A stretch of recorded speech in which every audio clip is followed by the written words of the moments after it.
तर जिल्हा परिषद कार्यालयात आपल्या विद्यार्थ्यांना आपण घेऊन आलात, शिवसाहेबांची आपण भेट घेतली, काय अनुभव राहिला?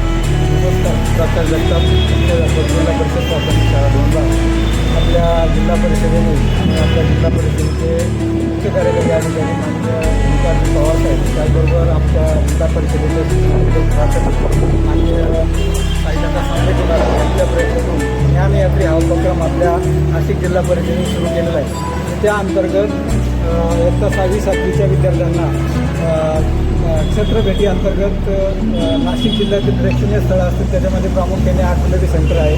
आर्टिलरी सेंटरचं म्युझियम बघितल्यानंतर विद्यार्थ्यांच्या मनामध्ये राष्ट्रभक्ती आणि आपल्या सैनिकांनी आत्तापर्यंत दिलेले प्राण किंवा दिलेलं बलिदान हे विद्यार्थ्यांच्या मनामध्ये प्रखर देशभक्ती निर्माण करतं.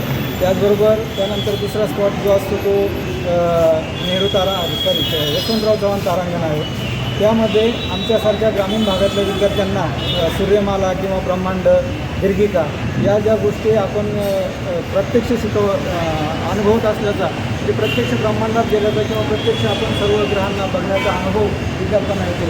आणि ग्रामीण भागातल्या विद्यार्थ्यांना हे जिवंत प्रकारचं शिक्षण एक प्रकारे मिळतं. त्यामुळे विद्यार्थ्यांच्या मनामध्ये उल्हास निर्माण होतो आणि आपल्या जिल्हा परिषदेविषयी, आपल्या प्रशासनाविषयी अधिक प्रखर भावना निर्माण होते. त्याचबरोबर मी माझ्या ग्राम शिक्षण समितीच्या वतीने जिल्हा परिषद मुख्य कार्यकारी अधिकारी, त्याचबरोबर शिक्षणाधिकारी मॅडम आणि जिल्हा परिषद सर्व प्रशासनाचे आभार मानतो आणि आमच्या विद्यार्थ्यांना ही सहल घडून आणली त्याबद्दल पुनश्च एकदा अभिनंदन करतो, आभार मानतो.